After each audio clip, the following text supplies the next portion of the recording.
Okay, so readers of nonfiction read nonfiction differently, and it depends on the type of nonfiction. One thing that you do is you predict, and then you confirm or disconfirm what you learn, or what you will learn in nonfiction. By analyzing the text structure. It's pretty long and wordy. Basically what that's saying is you're going to predict, when you look at a nonfiction book, what you're going to learn. And then you're going to read to see if you are right or not right.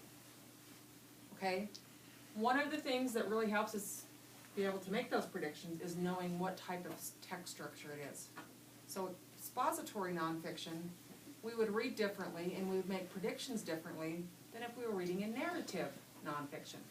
So I want to talk to you really quickly about expository nonfiction, and then we're going to see if we think these are expository, and then we're going to look at our books and make some decisions about the types of nonfiction that we have in our labs right now.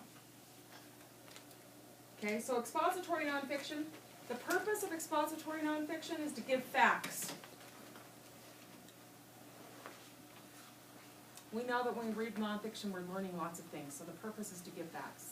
It's to give facts about what something is, give facts about who someone is, what something means, how something works, or why something is important. And the facts are usually organized with a main idea and then supporting details. So that's what expository's whole purpose is, to give facts. Okay? So, when I look at this, I'm going to predict right away, because we predict when we get ready to read, that this is going to be about penguins. It's pretty obvious. The title tells us it's about penguins. And one clue that I can get about whether it's expository or not is when I first open it and I start looking at the very first little bit of text. If it's narrative nonfiction, it's usually told in story form and often in first person. Usually that word I is in there. So let's listen to this and decide if we think it's expository or not. Penguins are unlike any other birds on Earth. They lay eggs like birds do. They have beaks. They even have feathers. Have you ever noticed how their wings are like stiff boards on their sides? That's because wings are especially designed to help them swim.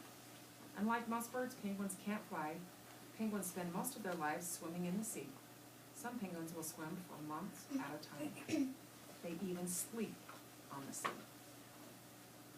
Did we get facts? Yeah. About penguins, right?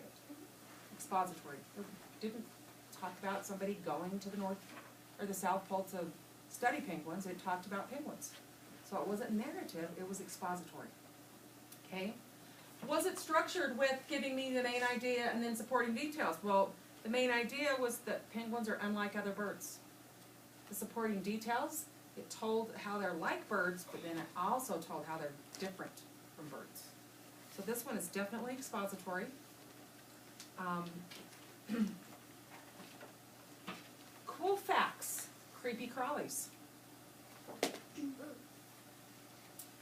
Well, I'm going to predict that this is probably expository, and there's some reasons why. Anybody have a reason? It says cool facts. The word facts is right there, right? Okay. I'm going to predict that it's about all kinds of arthropods, not just insects, because there's a picture of a arachnid right there. So it's going to have some spider stuff. Do you like spiders? You love spiders. This one's format is a little bit different. This one's format is called question and answer. There's questions, and then the answers are posted right below. So, which are the biggest spiders? The bird-eating spiders of South America are both the heaviest and widest species, with weights up to 3 ounces and leg spans up to 10 inches. Very few of them actually eat birds, but the bigger species do eat small frogs, lizards, and snakes. Okay, it's expository. It gives us lots of facts.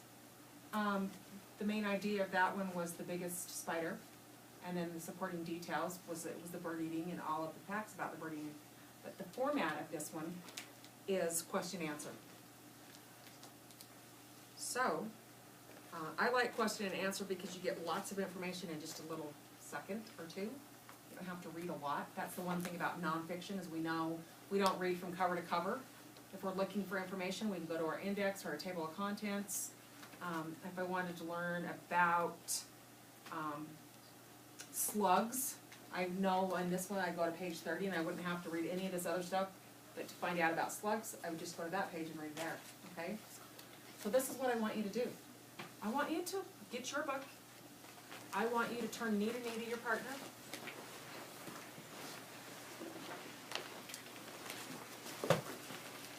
We're not going to do any sharing for a minute right now. All you're going to be doing is looking at your book and trying to decide if you think it's expository or not. Remember, with expository, it gives facts. It's not told like a story. Look at your book.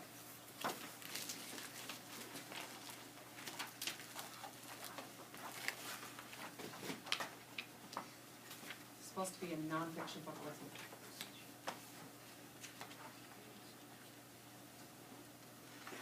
One of our nonfiction books. Can you grab another one quick? Yeah. You were working with the iPad instead of, so you probably didn't hear that direction. Anybody need more time? Nonfiction's a true book with facts.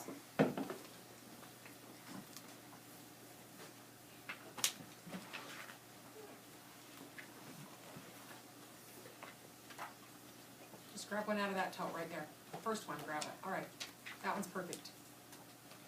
Come over and see if you think it's expository or if you think it's not expository.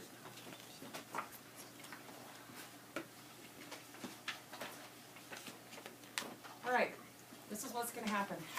One, you're going to go first. You're going to explain why you think yours is expository or not and give reasons. And if your partner doesn't agree, they're going to disagree with you and explain their thinking, okay? Partner one, go ahead and share. I think mine is expository because if you go to the table of contents,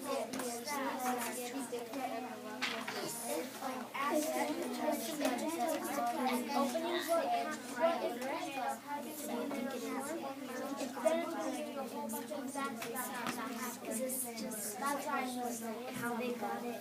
You disagree? No. Partner two. I think this. Stop, my turn. Partner two, do you agree with your partner? Yes. Okay. If you didn't, did you justify your thinking? Okay, partner two, go ahead and share. I think it's non-expository because it gives you facts, but the fish that was supposed That was a little bit to different. die out 70 It's not expository, is it? We'll talk about that one. oldest living pirate. It's told more like a story, so it'll be narrative. And dating the dinosaurs by almost 200 million years. Hey, I'm like, she's never. did your partners agree with you? Yeah. And did you guys all three get to share? Okay, are you okay if we go on? All right, here we go. Did anyone in here have something that was not expository? We had a couple, didn't we? Good, and you were able to pick that out. That's exactly what I wanted you to do today. I didn't tell you you had to have expository, I just told you to grab one of your nonfiction books when you came to the carpet. So, one of the things I heard you talking about is, well, this is telling like a story, so it can't be expository because it's told in story form. What you're going to do is you're going to read for just a minute and find one really interesting fact that you're going to share.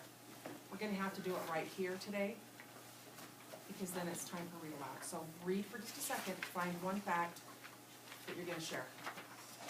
You turn off the recording. I found one, but now I can't find it. Well, let's read.